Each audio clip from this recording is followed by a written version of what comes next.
Good afternoon, everyone. My name is Greg Mencken. I'm the Executive Director of the Adam Smith Society, and welcome to our event this afternoon. Whether we're online or someday in person, the mission of the Adam Smith Society to promote discussion around the broad societal benefits of capitalism will continue. To learn more about the Adam Smith Society, please visit us at adamsmithsociety.com. Today's event could not be more timely. The first Pfizer coronavirus vaccine was administered yesterday in the UK. It's under review here in the US, so we're pleased to be having this conversation today about how the FDA fares in its oversight of drug and vaccine development. Joining us for this conversation today are experts Richard Epstein in conversation with our own Jim Copland. They'll chat for about 30 minutes, then we'll move to audience Q&A. Please submit your questions through your control panel on the right of your screen. Please state your name and SmithSoc chapter affiliation or your city. Please note we are recording today's conversation. Now, to get things started, I am pleased to introduce our moderator for today's event, James Copland. He is a senior fellow at the Manhattan Institute and director of MI's legal policy. His latest book, The Unelected, How an Unaccountable Elite is Governing America by Encounter Books, was released just last September. I encourage you all of you to check it out. He writes frequently and testifies. There it is. Like every good author, ready to plug the book. He writes frequently and testifies before Congress on topics including the law, economics, civil justice reform, corporate governance, and over-criminalization. Prior to joining the Manhattan Institute, Jim was a management consultant with McKinsey. He clerked for Ralph K. Winter on the U.S. Court of Appeals for the Second Circuit. Jim, thanks so much for joining us today. Thanks so much for having me, Greg. And at the outset, I want to acknowledge Judge Winter, who actually passed away yesterday at the age of 85, an incredible mentor and professor, a giant in the law. His seminal 1977 article on corporate federalism, no less than Frank Easterbrook, another judge, another legal giant, called it the most important corporate law article since Ronald Coase's Theory of the Firm in 1937. So remembering Judge Winter. And we have with us today another legal giant, the most cited law professor in America, at least among those who are not sitting judges or who write principally in the area of private law, and that's Richard A. Epstein, the Lawrence A. Tisch Professor of Law at New York University Law School, where he directs the Classical Liberal Institute. He's a senior lecturer, longtime faculty member at the University of Chicago Law School, and he's the Peter and Kirsten Bedford Senior Fellow with the Hoover Institution, also a longtime visiting scholar with the Manhattan Institute. Now, Richard's written a lot of books across virtually every significant area of the law, won the 2011 Bradley Prize for Outstanding Achievement. His most recent book, not his longest, but I think an important one that bears on our topic today, is The Dubious Morality of Modern Administrative Law, which was originally conceived of and sponsored by the Manhattan Institute, my employer, and also the sponsor of the Adam Smith Society. Our topic today is, of course, drugs, vaccines in the age of COVID. And my former colleague, Peter Huber, longtime senior fellow at the Manhattan Institute, himself a lawyer as well as a scientist, wrote 13 years ago, "Germs no longer need to be smarter than our scientists, just faster than our lawyers. Public authorities are ponderous, rigid, and slow. The new germs are nimble, flexible, and fast. Drug regulators are paralyzed by the knowledge that error is politically lethal." Now, we've got here today not a group of lawyers. Richard and I are affiliated with the Federalist Society, the legal group that's equivalent in some ways to the Adam Smith Society. We've got an audience mostly of business school students and business professionals. So let's just start with some of the basics, Richard. Work us through the scheme through which these ponderous public authorities operate, the Federal Food and Drug Administration that regulates pharmaceuticals, medical devices, et cetera. How does this work in the ordinary case? How do manufacturers get drugs to the market? Well, the first thing I have to do is to recover. Ralph Winter was one of my favorite teachers when I was a student at the Yale Law School, and I was not aware of the fact that he died. So it's a great loss. He was a wonderful teacher, acerbic but kind. He's the kind of person that you always look up to. But turning to our subject, the FDA has a long, complicated, and storied history. It essentially regards itself as having three missions. The first of these missions is to make sure that the drug supply is pure, and this is to deal with counterfeit and various forms of intervention.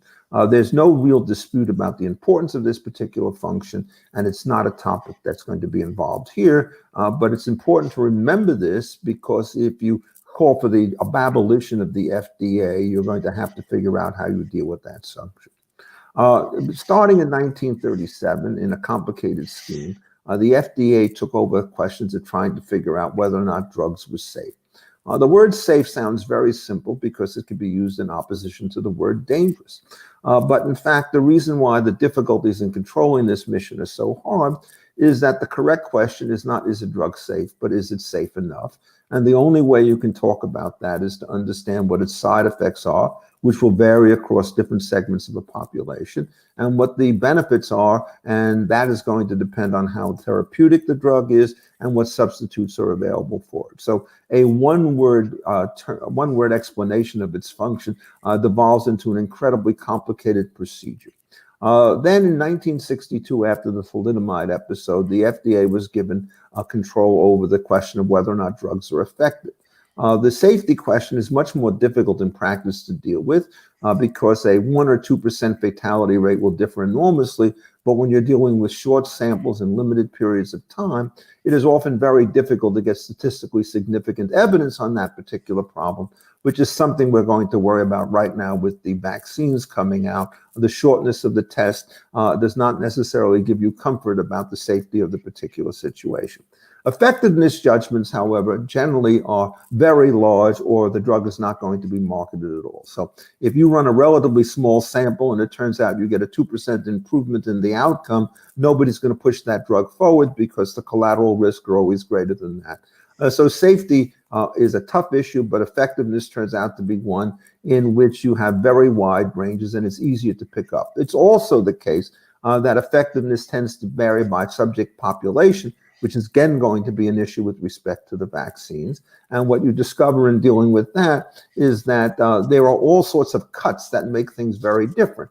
So you're dealing with an elderly population, you'll get one result. If you're dealing with different ethnicities, you will often get different results. There are very profound differences in many cases about the receptivity of drugs by way of sex, because the two sexes do not necessarily respond the same way.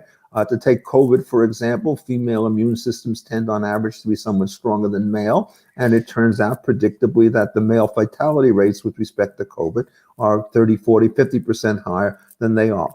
So what happens is, the reason why Peter Huber was so astute with respect to this is you're sealing here an incredibly complicated landscape with lots of moving parts. And the FDA is a ponderous bureaucracy. And I think it's probably, Jim, I'll take a second to explain the way in which the standard FDA model works, which is increasingly becoming ever more irrelevant today. And this is a model which organizes itself around clinical trials. Clinical trials, roughly speaking, have three parts to them. The first one, called the phase 1 trial, essentially gives large doses to small populations to see if people are going to get killed by this particular drug. And if the answer is no, then you will go on to larger trials. Stage 2 is pretty large, and stage 3 is very, very large, in an effort to figure out within a limited period of time as to whether or not the drug is safe and effective. People prefer to do double-blind studies. It turns out these are actually very difficult to do in some cases, particularly with disease entities. It's much easier to do a double-blind trial when you're talking about something like cholesterol or some life maintenance society drug, where large numbers of people will take it. They can be healthy when they take it. You try to run cancer trials, very difficult to normalize the two populations. Generally, it's unethical to give a placebo when there's some other treatment, so you have to compare a new treatment with an old treatment. There are lots of difficulties with this. And again, just to link it up to the COVID situation, it turns out that it's tricky to figure out how clinical trials work with that for a couple of reasons. One is, it's well established that the major drug which is now under consideration, which in my view should be allowed more frequently to be used, is something called hydroxychloroquine, HCQ. And it turns out if you use it late in the cycle, it's worthless. If you use it early in the cycle, it's good. You want to organize clinical trials. You can't organize a trial if people are going to only have a 5 to 7 day window in which they can enroll. So you have to deal for that. And in addition, it doesn't work alone. It has to be part of a 3-part package with zinc and a drug called azithromycin or some other drug. The basic model of the 3-part package is the zinc turns out to be the active agency. The erythromycin turns out to be the things that controls against inflammation and swelling, which can kill you in other ways. And the HCQ is the messenger, which gets you inside the cell so that the stuff can do its particular work. Clinical trials do not work particularly well with combination drugs or in any of these other circumstances. So the question that is generally given as a major challenge to the FDA is, do you want to use this as the sole model? The attacks on Anthony Fauci, which have been very strong inside the medical profession, all stem from a single proposition, namely that he thinks that the only way to validate a drug is through a double-blind clinical study. And it turns out that you wait much too long for those kinds of results. The better model is, does a drug give you an improved expected value relative to the alternative situation? If it does, then you use it until something better comes along. And the other thing is that post-release use of a drug gives you lots of information that takes place over a long period of time over a very large population of users, which essentially, if you understand the database, is more reliable than you could ever get out of a short-term clinical trial. So you're going to use vaccines with hundreds of millions of people, and the trials are going to be with 50, 30, 20,000 people. You're going to learn more from the first month of its use than you can learn through its trial. And what Peter Huber said still applies today, namely that you have to be extremely nimble on your feet because you have to continue to fine-tune dosages, eligibility requirements, warnings, and so forth as this new information comes along. So I think that's probably enough, Jim, for the first round of this. It's certainly a good overview, I think. So let's talk a little bit about the cost of this system, because normally we think of cost just sort of the financial cost, and we see estimates. I mean, the Manhattan Institute's been looking at this a long time. We used to have something called Project FDA, trying to figure out ways to reform the system, and the cost numbers tend to be in the billions for developing these new drugs. Yeah. But those economic costs aren't the only costs, right? I mean, we've got costs. Like time is money, particularly when you're talking about public health, right? Yeah. So how do we view those costs? Well, I mean, look, the first thing about this is when you say it's only money, it's a lot of money. To give you an idea of how important this is, there's a man named Bud Relman who was now deceased, was the editor-in-chief of the New England Journal of Medicine and a fellow in social medicine. In a criticism of a book that I wrote, which I will now shamelessly plug, called Overdose, he said that when you're dealing with corporations, the time value of money doesn't matter because only people count and corporations don't count. Well, I mean, you managed to upend commercial accounting and business accounting with revolutionary implications. And that's the danger of having doctors trying to testify about the financial issues. But so those things are very serious. And as the process gets longer, it turns out these costs become greater and the likelihood that a drug will flunk out become larger. Why do the processes get longer? I think it's worth asking before we talk about the other implications. Well, the first thing is that the standard of proof that seems to be required in many cases is getting higher and higher. And so people become more risk averse. And the explanation commonly given is that the FDA gets all the blame for drugs that fail, and it gets no blame for drugs that aren't used, even if they would succeed. So delayed entry with a drug, say, like Erbitux, is not going to give rise to that problem. The other reason is more technical and more valid, is that if you just give a general double-blind test and you don't do it on particular subgroups, you're going to omit important parts of variation. So male, female, young, old, ethnicities, and so forth. But there's a very high price you pay for this, which is that the moment you start to segment it, you need larger ends to get the thing to work, and it's going to take a longer time to do it. In addition, it also turns out that if you have multiple drugs that are in development to deal with a single condition, there's a limited pool of people who have certain kinds of carcinomas or cancers, and now you're going to have these rival companies competing with one another. What happens is then people start to go overseas to try to do the trials there, but the span of control becomes much more difficult in the way in which things work. So the business side on a trial like this is very difficult. The other thing, of course, that you're referring to, which I think is absolutely your right to stress, is that every time you wait, if there's a good drug, it turns out there's going to be somebody who could have been spared, who is no longer going to be spared. There's an organization known as Abigail's Alliance, which was put together by the father of Abigail Burroughs. She wanted to get an exemption from the FDA rules to take a drug, Erbitux, which was later put on the market. Everybody fought her. Pfizer was worried about the liabilities. The FDA was worried about breaking down its clinical protocols. And the drug finally arrived the morning she died. And so you start seeing things like that, and you realize, well, now this drug is off the market for 10 years because of the delay. Could you have done better? And one of the things about Abigail's alliance is it sets up a private judgment system in competition with the public judgment system. And what they do is they look at the data and they say, we think this drug is ready to be licensed. And then you check their track record against the FDA and ask this question: how many drugs that have been suggested by an alliance or other kinds of organizations have received or not received approval by the FDA? And if every single one of them receives approval, which was certainly the case the last time I looked, then the question is that these trials are much too laborious and they're costing many, many lives by what's going on in this type of situation. The other great weakness, Jim, that I think should be mentioned about this whole stuff about clinical trials is that it's always done with a particular drug, but it's always done with respect to a particular indication as to what you're supposed to treat. This is a drug to treat multiple myeloma. Then somebody uses it and say, well, it seems to work for this other kind of cancer or with this, with asthma, who knows what. And so there is a rapid culture that develops outside of the clinical trial framework of what we call off-label uses, which means that once the drug is licensed for one particular use by the FDA, a physician in charge of an individual case can use it for any particular purpose on any particular paper without having to get the approval of either the drug company on the one hand or the FDA on the other hand. So you say, what difference does it make? Well, there are two very important differences. One is like with Erbitux, if you don't get the first use on, you can't have any off-label use. So every time you hold back a new drug, you're delaying the secondary market that starts to develop.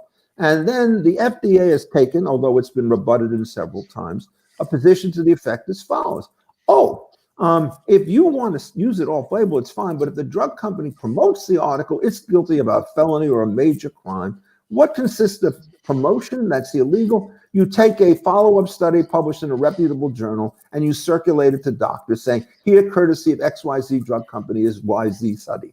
And it turns out that may be illegal, although lately there have been First Amendment freedom of speech challenges on that. And if you start looking at the FDA's defense of its position for keeping truthful information off the marketplace, it turns out it's bizarre. I mean, they somehow assume that you're better off knowing less because they somehow know more. And it also turns out, I'll just mention this other thing, what does the FDA know? It knows how to approve drugs through its own process. They're not clinical doctors in many cases. They don't deal with drug interactions, which is an extremely important topic. They don't regulate dosage. They don't tell you the sequence in which drugs ought to be used. All of that is done today by private organizations. So when I wrote a book on this topic called Against Permatitis 11 years ago now, an article, what I did is I spoke to somebody who ran the NCCN, the National Comprehensive Cancer Network, and got a message about the way in which they worked as opposed to the FDA. And they were much more nimble in terms of the way in which they use things, broader data sources, the whole situation on that stuff. So they effectively set the standard of care once things are in the marketplace. So private enterprise shows its worth again by essentially correcting, at least in part, some of the rigidities of the FDA. The tragedy is the FDA, if anything, tries to resist these things instead of saying, look, we can serve a gatekeeper function, but we don't have to do everything. And there have been a lot of very respectable situations which have said as follows. Get a drug through phase 1 trial. Nobody really objects to that except extreme libertarian. And then what you do is you tell people that this is the state of affair and the knowledge, and you make your own decision whether to do it. And a drug can be 80% fatal and can be highly beneficial at the same time. Because if you have a 95% death rate without it, you're giving somebody 15% chance of living. And getting the alternatives right so that the expected values are correctly calculated is something which the FDA is very bad at doing. So next. Absolutely. And this off-label drug thing that you're talking about, something very important. My former colleague Paul Howard and I wrote a piece on this about a decade ago, off-label, not off-limits, on precisely these sort of speech promotion, truthful speech questions that we're talking about with off-label. And in fact, when we talk about something like hydroxychloroquine, I mean, that's really what we had going on here. I mean, it became a political football because the president mentioned it in a press conference, and it became controversial. But in the ordinary case, these are quite normal, right? I mean, chloroquine and hydroxychloroquine have been around for decades, principally used to treat and prevent malaria. I mean, I remember getting doses of it before I traveled to Africa as a sort of standard course back in the day. And so there's an enormous body of safety evidence out there on something like that, which allows, you know, doctors to experiment. So with SARS, this was SARS and MERS and some of these earlier variants of similar coronaviruses, we saw this being used as a treatment and a standard sort of course of study here, which is why doctors were experimenting with it, but it became a political football then. Let's move over a little bit now to vaccines, which are a little bit of a special case here, because the ordinary case is something you're talking about where, yeah, you've already got an illness, a cancer, a pathogen or something, it's likely to kill you.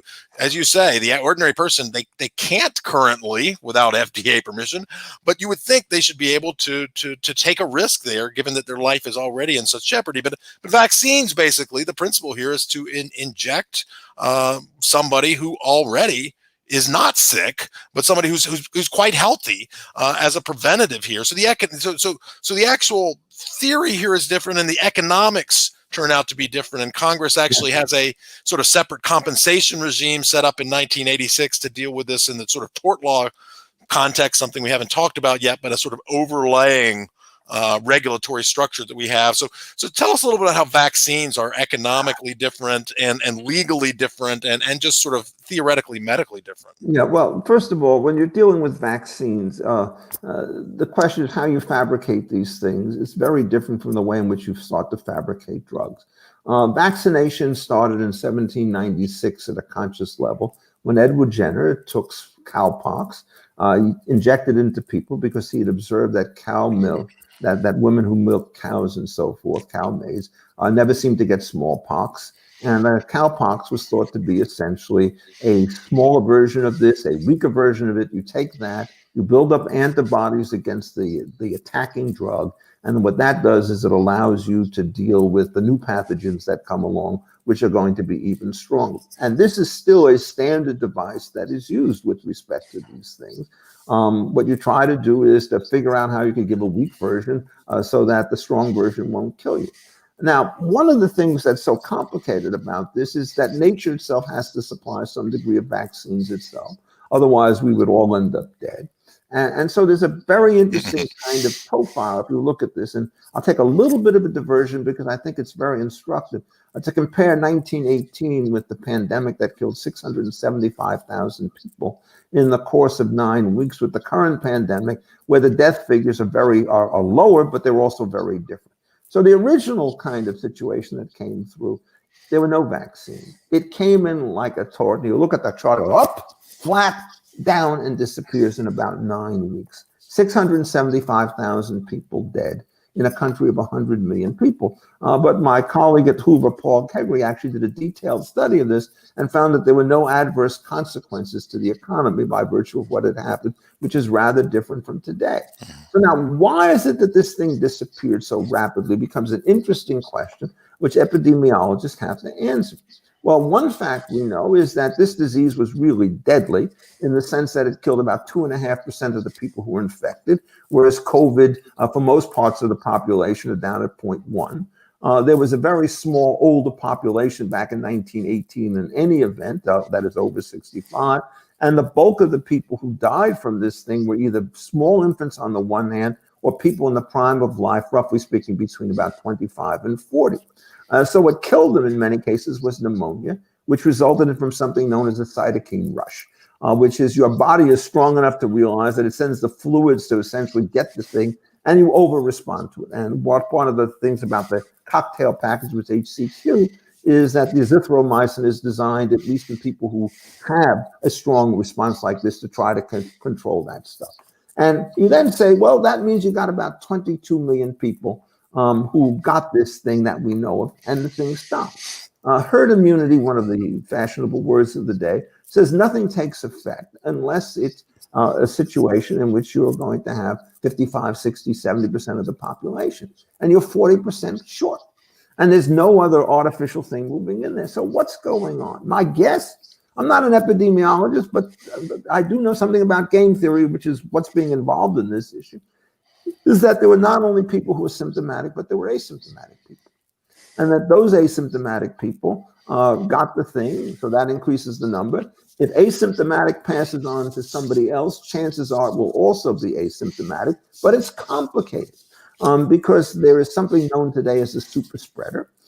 They seem to think that there are a very small fraction of asymptomatic people who can spread the virus with sufficient toxicity to kill others. So what's going on? The key thing to understand about virus, which helps explain why vaccines are very difficult to manage, is there's no such thing as the virus. All viruses have different strains. The strains have different intensities. There's genetic drift as you start to infect different populations with different kinds of viruses. The 1918 endemic began with a mutation. There have already been reported mutations in Spain most recently and earlier on, so that you're not shooting at a single target. And this makes vaccination more difficult because if the vaccine is specific to a particular structure of the virus, it may well be that a change of a single molecule will render this stuff bad. And this is common in biology, where essentially specificity is the most dominant mode of trying to figure out what you're doing. And if you change just one atom, you're changing everything. That's why drugs essentially are extremely specific. Because if you take a chlorine off and you put a bromine in, it could either kill you or have no effect. And so therefore, when you get something that works, you can change the drug when it has problems. You have to give warnings because it's the only way in which you could do business. So it may well be that asymptomatic spreading has the following profile. 98% of the people who spread do wonders. 2% of the people who spread kill people. And so the question is, how do you respond to that stuff? Well, we didn't respond to it in any way back in 1918. It just happened and we saw it disappear. What's happened in the recent situation is the quarantine strategy, waiting for the vaccine strategy, has essentially probably reduced the level of transfer of asymptomatic stuff. So the population remains more exposed and more vulnerable. And one of the strategies that people had leading up to the vaccine, and this is part of, I think, the political economy story, is back in March, people said, well, what we have to do is, quote, flatten the curve. And what they meant by that was to lengthen the period over which it would take for the virus to manifest itself by running the quarantine strategy, lower the number of cases in any given period so that the hospitals could handle them, and then vaccines would come in and take over. The difficulty with that strategy is if you lengthen the period, you increase the possibility of mutation, which could then start to cycle over another time. Just as in 1918, there was later a third wave of the flu, less severe than the other two, but which essentially happened that way. So we're now into the second stage in some places, first stages in the other. Can we count on the vaccine to do something about it? Well, it's critical about the way in which the vaccine starts to work. If you can get a broad spectrum vaccine, which essentially is going to make good with respect to all different variations on this by taking out an element of the reproductive cycle, which is common to all viruses, you're going to be great. But if you target it to this one, it's not going to be so easy. So when you work with ordinary flu vaccines, what one knows is that you prepare a vaccine. You can't run it through clinical trials because you don't even know what the bug is going to look like. You put it out there. And in some years, it's 30% effective. In some years, it's 80% effective. If you look at the death rates from the ordinary flu, Jim, some years it's like 100,000 people. Other years, it's like 40,000 people. And these are not pure deaths. Some of them are comorbidity deaths like they are today. But it's a complete tapestry. So you have to do that. Then with vaccines, of course, these are potent. And the more potent they are, the more effective they are. The more potent they are, the more deadly the side effects. So you're constantly trying to trade this stuff off.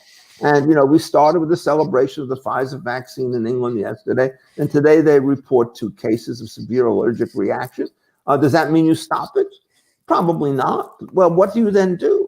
You start tweaking this thing, but you're trying to administer 100,000 shots a day, and you're doing this on the strength of 3 days information and so forth. So vaccines present all of these kinds of problems. And what they then do is they present, let me just mention some of the problems. There's the liability problem. Jim mentioned the fact that in 1986, we passed the National Vaccine Act on this compensation subject. The person you mentioned earlier who had a lot to do with this was our good friend Peter Huber, who's not been well, but he's a great man. And Peter wrote something around that time, says, one of the problems you have with vaccines is you look at the vaccines, 90% of the cost is to cover the liability risk associated with the vaccine. And that's just an intolerable situation if, in fact, you have a vaccine which has positive expected value. And so the theory of the National Vaccine Act is what we'll do is we'll cap liability like in the workman's compensation system. So you get scheduled damages, not full damages. And then what we will do under these circumstances is give a broader degree of coverage where the only thing we worry about is causation. We don't worry about warnings and all the other stuff that made the swine flu vaccination thing in 1976 and 1977 such a mess. You actually look at the cases, and it turns out it's remarkably difficult to show the connection that takes place between the vaccine and the injury. There is a term called signature injuries, which work pretty well. Sometimes you give somebody a drug, and it's designed to deal with something in the pancreas, and all of a sudden you get cataracts. And everybody who takes it, 10% of them get cataracts, you know what it is. But if the vaccine is associated with any one of 15 different conditions, proving it's that as opposed to the underlying complications are there, most people who die of vaccines have comorbidities as well. And so what happens is the current situation is almost bizarre. Almost none of these cases get through. And yet at the same time, people say best practices tell us that we ought not to do it. So the most famous case on this, and I'll stop here, is you put mercury with respect to the DPT vaccine, right? And nobody's been able to prove that it's caused autism. There were fraudulent studies published in Lancet, which disgraced itself again this time around with fraudulent studies on HCQ. And they seem to have a record, right? And it was done for litigation purposes. So people don't take it. Then they take the vaccine separately. And one of the things is multiple administrations are deadly relative to single administration. Reducing the number of times you have to inject the person, if you could keep effectiveness up, is a huge advantage. Just think of all the nurses and the nurses' aides who have to administer these drugs and who will come there. And so you get these situations where the liability rules are crazy, the causation proof is nuts. If you're going to administer this program, you have to develop a set of warnings and a set of people who are eligible and not eligible. Recent articles in the BMJ indicate, British Medical Journal, how complicated all of this stuff is. So you're talking about a major, major problem with respect to these kinds of things. It may well be that these will work, but they're different vaccines given in different ways with different preservatives, different side effects. It turns out, just to give one observation, you test the Pfizer vaccine on a population of age 50, roughly speaking, and you give it to a population of age 80, roughly speaking, it's not going to work. But on the other hand, you try and get 30,000 people for a test age 80 and you can't do it, right? So you see that this is a very, very difficult game that you have to play. And business students are extremely important in this because risk management is what you're supposed to be able to do. I'm a lawyer. I just tell you what you have to do. You have to. Well, I've got one more question, but I do want to make sure our audience knows, ask your own questions in the comment box and they'll get to me. I've already seen some good stuff here. But before we turn to the audience questions, I mean, I think you made a very compelling case that the system we've got has major problems. On the other hand, what is our alternative? I mean, nobody wants the next thalidomide out there. And how does this COVID response that we've just gone through inform through the lessons we've learned, how we might reform the process we've got? So what do we do instead? What would be the Epstein rule for how to regulate this sector of the world? Okay, well, the first thing is you want to remove, particularly with diseases that rapidly evolve, the standard that the double-blind clinical trial is a prerequisite for getting things through. I think that's the unforgivable, I stress the word unforgivable sin of Anthony Fauci. he has always stuck to that particular position. Virtually everybody in the medical profession has started to move to the other way. They treat it as one form of evidence, which is good in some cases, not good in other cases, but you have to use field studies. You also have to rely much more on sort of theoretical knowledge about the way viruses interact with various stuff, so that you can model these things. You're willing to work by way of analogy, so that the 3-pack that's being proposed for HCQ, zinc, and azithromycin is a variation of what was done with earlier SARS vaccines and so forth. Secondly, what you have to do is you have to stabilize the warning issue, so that nobody should be allowed to challenge a warning that has been propounded by the FDA on the grounds that it is inadequate. This basic rule of thumb on this is that if you allow juries to decide that a warning is inadequate, all warnings are inadequate. You will never get a summary judgment. There are cases, for example, involving various kinds of things that people use to treat phenephrine, to treat situations where they have blood clots and things like that. These things have been studied and warned ad hoc, and sure enough, what happens, you try to give this Phenergan drug and so forth, somebody will find the warning inadequate. There's a famous case out there called Wyeth and Levine, which indicates how bad things can go. I could give you the citation. It's a mnemonic fee, 555 US 555, right? So it's not real hard to remember. And you can see just how far these things go off. The third thing you have to do is you have to put much more reliance on private organizations to monitor and update information. And they have to be able to receive information without subjecting the people who survive it to them to a third-degree examination the way the FDA does. Fourth, you have to use international data as opposed to simply American data.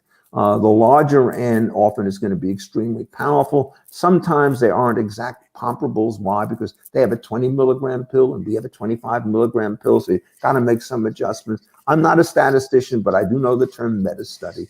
And what it says is if you take 4 studies, each have N, and you have one huge study with 4N, the reliability increases to enough that it justifies trying to make corrections for the difference in these studies. So you have to do all of that stuff.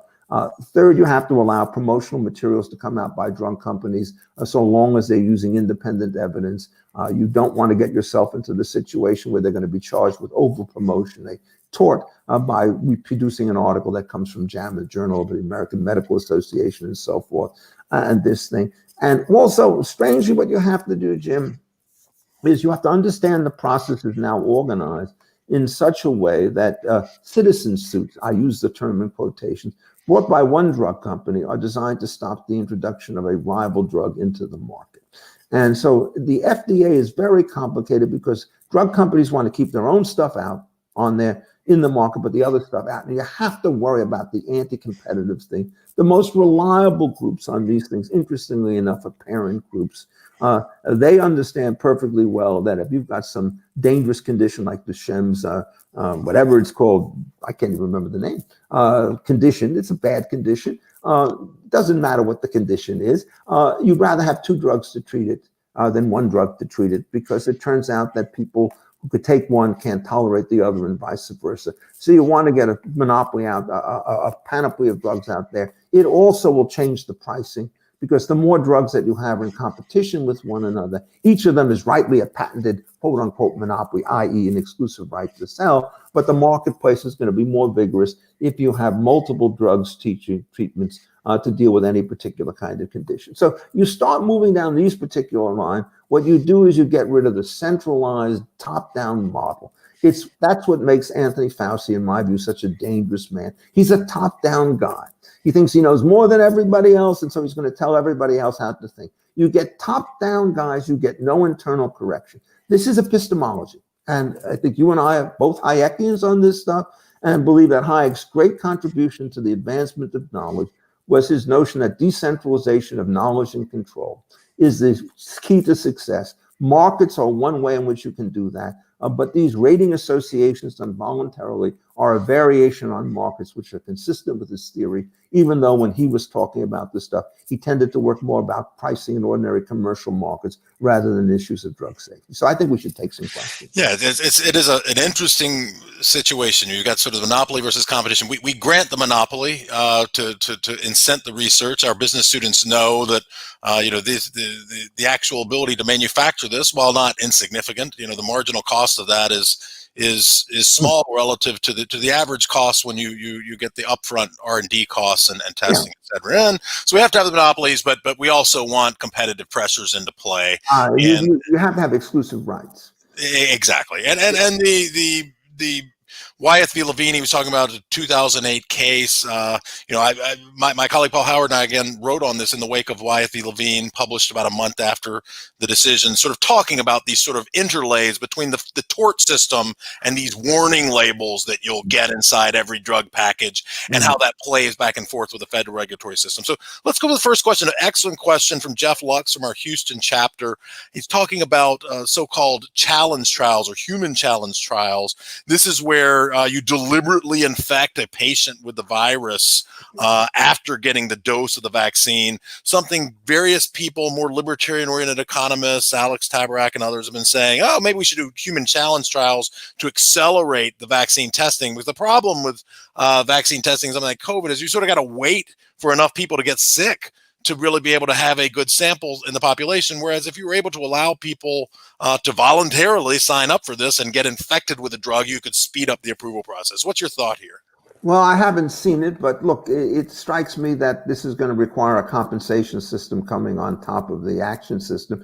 And I regard that as a detail. That is, if you're going to be able to save 1,000 lives by giving 100 people these tests and one of them gets sick, what you want to do is to give a front end fee to get everybody to induce, and then you want to give them a big fat life insurance policy at the back of this thing to work.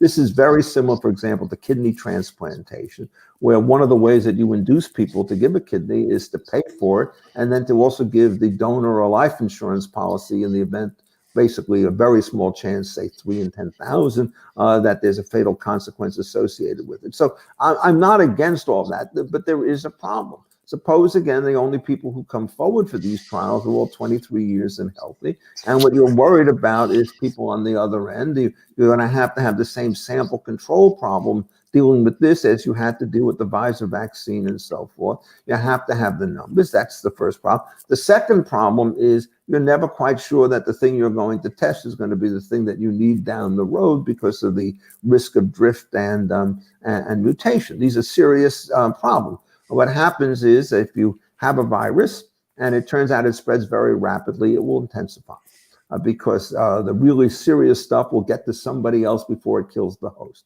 If you can slow down the rate of interaction, what happens is the people with the most severe things will tend to die off relatively more frequently, and so the virus will start to attenuate. That happened with syphilis, it happens with AIDS. There's a big question as to how long it takes for these effects to take place, but I think the better evidence is it takes place within a shorter period of time. But if you're talking 2 years is a short period of time, 2 years is an eternity of time when you're starting to deal with this. But we already have evidence, for example, that if you look at the situation today, putting aside the complication of comorbidities, what you see is a vastly larger population of people who are infected, but the death rate is still below on a frequency basis than it was accurately if you calculated it for March and April, when this thing hit unexpectedly with a vengeance, was transmitted very rapidly, compounded by the governor's decision in New York and several other states to take infected people and to put them back into nursing homes. So it spread it even more rapidly than otherwise be.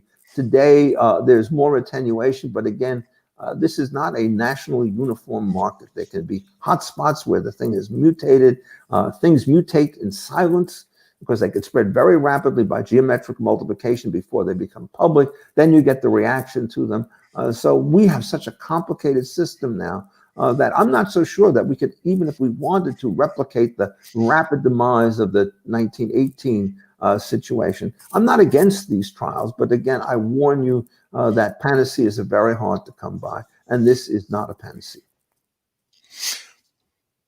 Absolutely. No panaceas. And yes, again, ponderously slow at authorities, as Peter Huber said, very, very fast germs. Another question from Matthew Mon from our Boston professional chapter. If you know anything about the 21st Century Cures Act in general, the sort of fast track status granted to many drugs. And is your view here, I mean, what's your view here? I mean, on one hand, the questioner points out this could be a distortionary process. The government's arguably picking winners and losers, but is this a necessary expedient for an unmet need? Well, what happens is this is the second best solution. If I'm correct that the first best solution is that once you pass phase 1 trial, and what you do is you put out appropriate warnings as to where you stand, and then let professional organizations and individuals decide, or physicians decide what to do. You're not going to need the Cures Act because it's clearly the second and third stage trials that have it.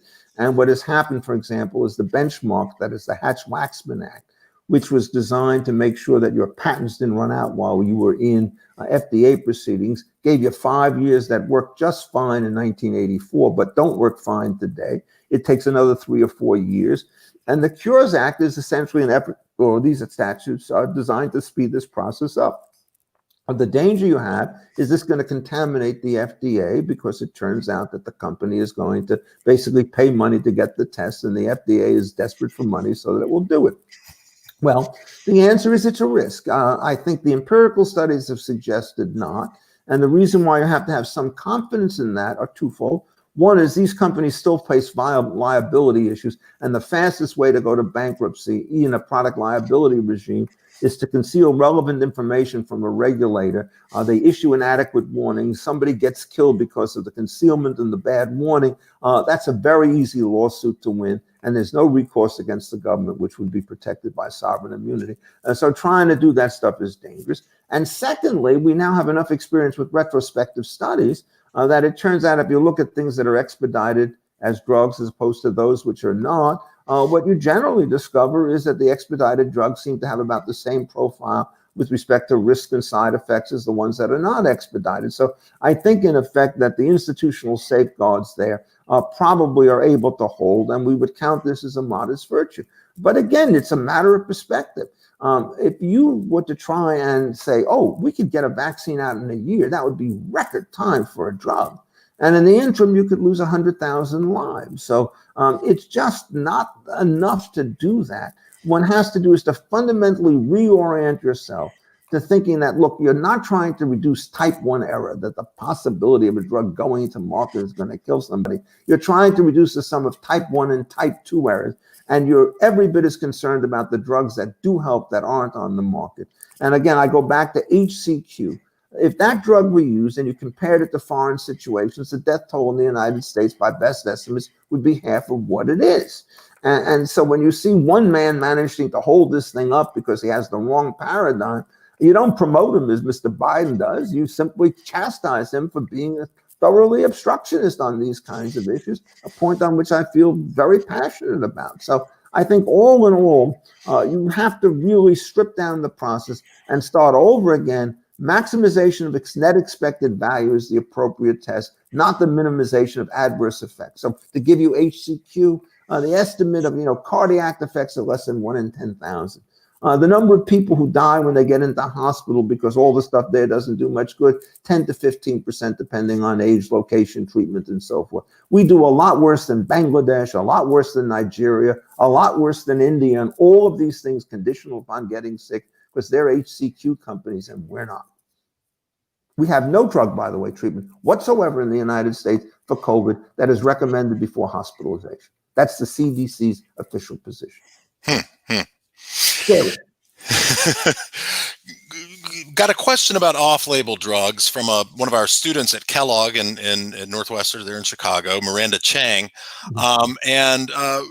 The question here is, should we cover the off-label prescriptions? I mean, generally insurance companies do cover these, right? I mean, yeah. we get it's a major area of litigation you and I follow, that these states and these state AGs will farm out to private lawyers these lawsuits for off-label drug promotion for these things that they would never yank coverage under Medicaid for, these various drugs that are used off-label. They would never say people can't get them, but they want to basically get cash out of these companies. Any problem from your view for insurance companies to cover off-label drug use? I would It's assume the the answer is no. opposite. It's the opposite. If they don't cover it, they're basically in breach of their duties of defense and to cover it. To put it another way, it's if you actually have an off-label use that is recommended by trade association and falls into common practice, the fact that the FDA has not sanctioned it and even yelled against it is irrelevant. You are guilty of medical malpractice under current law if you don't follow the best available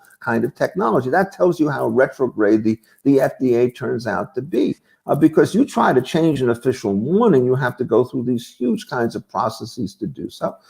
They're slow in everything. Jim, you sent me an article that you wrote and some other piece that was written in the New Yorker, indicating how when the CDC wanted to start working with vaccines back in February and March, they had so many approval situations that the people who actually knew what to do couldn't get them, and the CDC, who tried to do it internal to the organization, couldn't produce the drugs. One of the things that you understand about this stuff is that regulators are not producers. It's been, for example, commonly suggested by people, completely misguided, that the FDA ought to run the clinical trials itself. Well, that means that you have to do is to take the drug budget for the FDA and add in $1 billion for every major new therapeutic that you want to have, and then have it administered by a bunch of rank amateurs who don't care whether it fails or whether it succeeds. You're a drug company, they slow you up, your market disappears, and you're utterly helpless to do it. So the current system in which you do the trials and then they oversee, where you're subject to all sorts of administrative penalties and tort responsibilities should you lose, is surely better than all of that. And essentially, if the FDA doesn't know how to work as a regulator, it certainly doesn't know how to work as a manufacturer. You cannot get people with technical skills in these offices. They don't have the depth, they can't hire, they can't change. They're not flexible. Civil servants are not the kinds of people who should be running businesses. So all of these suggestions show how different it is, because in the critical days, I mean, it wasn't President Trump who did anything. He had nothing to do with this. This was all done inside the various kinds of agencies. And the CDC has become much less efficient than it used to be, because it's also subject to political influence, diversity, and other kinds of various causes that make it less effective in its primary mission. There's a kind of a basic theorem of regulation that I think you agree with and I do, is a regulator may be necessary, but they can only do one thing well. And the moment you start giving them portfolios of multiple, somewhat independent tasks to do things, the internal agency conflicts are going to basically make them worse at everything. So you want to really define their mission narrowly enough so that they can have suitable metrics, which is critical for business students, as to what counts as a success or a failure. Yeah, it really is often a manufacturing, distribution, operations management. All your students here take that sort of challenge. I went to MBA school as well, so I had these sorts of courses. Very, very different mode of thinking than you get in the law, and this is something we saw in the winter. I mean, the CDC developed a test very quickly, as did the WHO, but the FDA only approved the test initially that the CDC came up with. All these others, that came out later, and in March we started to get a lot of private testing. We started to rapidly roll out testing and rapidly expand it, but early on we couldn't, because they only granted authority to the CDC test, and it turned out not only did the CDC get it wrong and have a manufacturing error, but there were critical shortfalls in various components necessary for the CDC's test. So they just weren't able to roll anything out with any speed whatsoever. Whereas if they'd allowed private testing to get out there with some sort of oversight, it might have happened very differently. Now here at the end, we've sort of seen on the back end, interestingly, the phase 3 testing was done by Pfizer, but then, it's taken quite some time for the agency to review all of this. What some folks have said, this should only have been a matter of hours to review, not weeks. But it's taken weeks to review it. And of course, we've got this vaccine developed in the US by a US company that's already gotten approved in the UK, already gotten approved and started getting rolled out in Canada before we've gotten a final approval here. So one of the questions we got from our students, I think, is a good one. Is there an example out there of someone doing it better? I mean, I assume it's not the EU, but does the UK do a better job here? Is there another advanced country that does a better job than we do? Well, most people tend to think that the British are a bit more sensible on this, because their agencies tend to run on what you call the Oxford tradition. a lot of gentlemen getting together and making these informal adjustments rather than spending their time articulating rules, which they then try to transmit downward through vast bureaucracy. But remember, the British made a big set of messes on all sorts of other things. The prime minister got too interested in some of this stuff, and we don't know, they probably locked down too many things too soon in the wrong places and so on.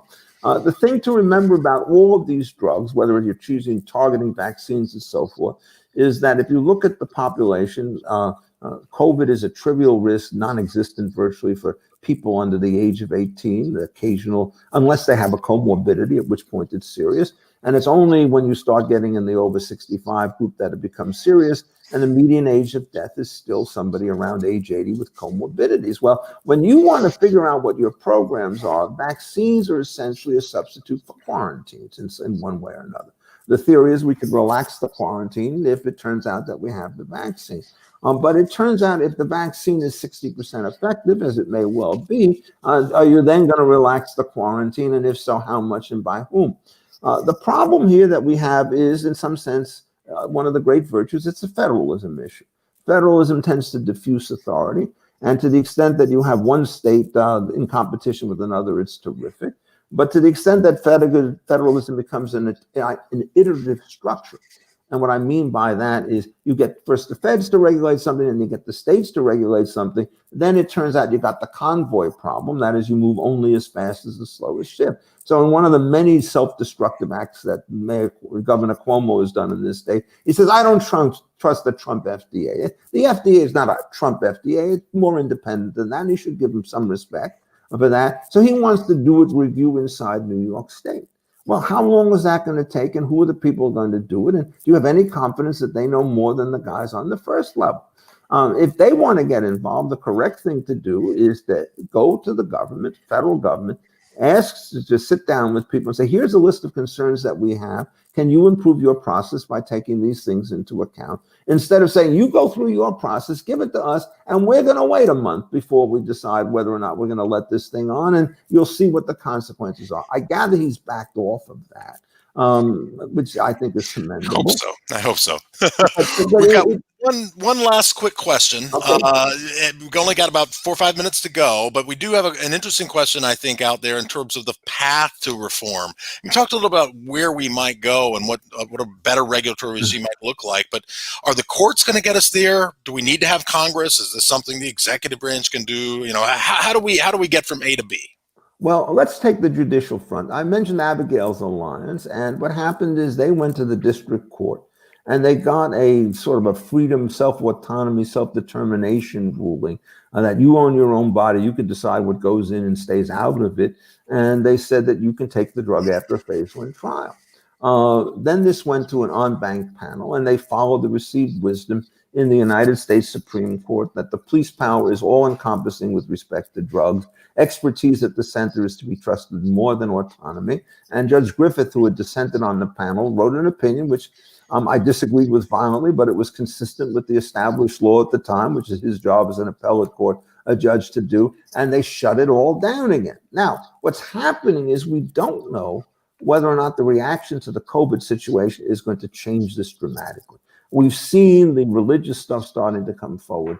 I gather just the other day in California, some of the restaurants got a reprieve on the outdoor prohibitions that the governor and the mayor had put into place.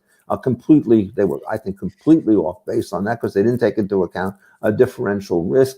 So you can perhaps expect to see governments challenging the police power rationales that have been put forward, both for commercial and religious cases in this area. So I think that's certainly possible.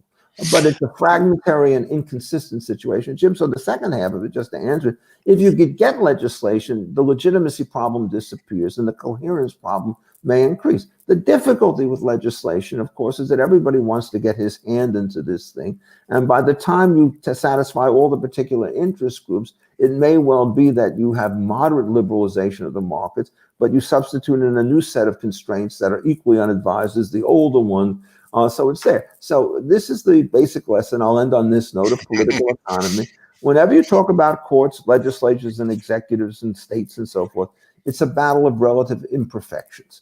And you never quite know which one going in is there. The single most important feature that an academic can do is to get you to think of what the right answer in principle ought to be, so that all of these particular institutions then are more receptive to the kinds of ideas than they would otherwise be. That's the danger that you have with somebody like Anthony Fauci. He has such inordinate influence and such total lack of understanding of the problem that I think this situation is going in reverse from the center government. And I think that's why the courts, at least for the next 6 months, are probably the preferred agency. There you have it, Professor Richard Epstein. Incredibly illuminating as always. I've been running events with Richard for 25 years now, since I was a young student at the Federalist Society at the Yale Law School, long before even when I was at the Manhattan Institute. Always learn something from you, Professor Epstein. So well, I thank always you learn something from you. For being here, being with the Manhattan Institute and the Adam Smith Society. I am going to turn it back over to my colleague, Greg Minkin. James Copland, Richard Epstein, thank you so much for just an incredibly insightful discussion. As a follow-up to this event for our professional Adam Smith Society members, we'll be doing an event on December 16th with Robert Popovian from Pfizer, talking about Pfizer and the race to the vaccine. So if you'd like to join us for that event as well, please visit us at adamsmithsociety.com to become a professional member. We'd love to see you there. With that, I want to thank everyone for joining us today. Have a great day and happy holidays to everyone.